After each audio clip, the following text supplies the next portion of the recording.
আসসালামু আলাইকুম সবাইকে। গতকালকে প্রচণ্ড রকম ব্যস্ত ছিলাম, আপনাদের সাথে কোনো কিছুই শেয়ার করতে পারি নাই। আলহামদুলিল্লাহ 2:26 আজকে কাজে বের হলাম। এটা আজকের দিনের আমার প্রথম অর্ডার। বার্গার কুইন্স থেকে অর্ডার পিক আপ করতে আসছি। ইনশাল্লাহ আপনাদের সাথে আজকে শেয়ার করব। বেশি না, 3 থেকে 4 ঘন্টা আজকে কাজ করব। 4 ঘন্টায় কি করলাম, কয়টা অর্ডার পিক আপ করলাম, কয়টা ড্রপ আপ করলাম, কয় টাকা ইনকাম করলাম, ইনশাল্লাহ আপনাদের সাথে শেয়ার করার চেষ্টা করব।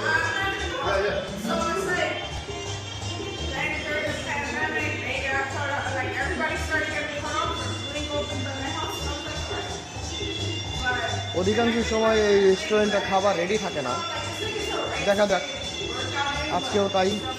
Not ready.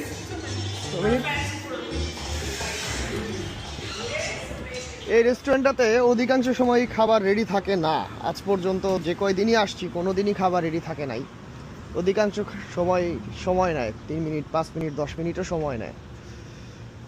আসলে আপনাদের সাথে ভিডিওগুলো শেয়ার করার কয়েকটা কারণ বিভিন্ন ভুল কনসেপ্টের কারণে মানুষ বিদেশের মাটিতে অনেক ধরনের লোকসানের সম্মুখীন হয়।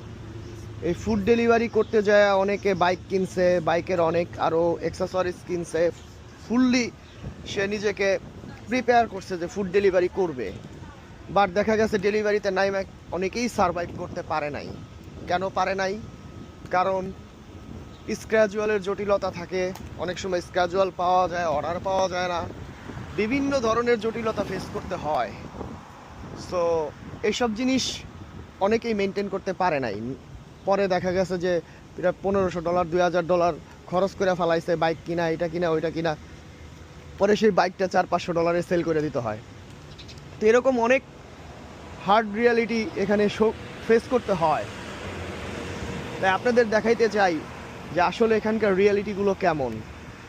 আমি সবসময় চাই মানুষ যেন ভুল কনসেপ্টে না আগায়। আপনাদের যদি কোনো রকম কোনো প্রশ্ন থাকে আমার কমেন্টস বক্সে কমেন্টস করবেন। আমি সব সময় প্রস্তুত আপনাদের সাহায্য করার জন্য, যে কোনো ধরনের পরামর্শে। ইনশাল্লাহ আগেও ছিলাম, এখনও থাকার চেষ্টা করব। ধন্যবাদ। অর্ডারটা রেডি হতে সময় লাগবে। সো রেডি হওয়ার আগে যে আরেকটা নতুন অর্ডার আমার আসছে দেখেন। এই যে আপনারা যে দেখতে পান আমার বর্তমান সিচুয়েশনে যে আমার অর্ডার আসতেছে, পিক আপ করতেছি, ডেলিভারি দিতেছি, এই অবস্থানটা তৈরি করতে আমার 2 বছর সময় লাগছে। 2 বছর ফুড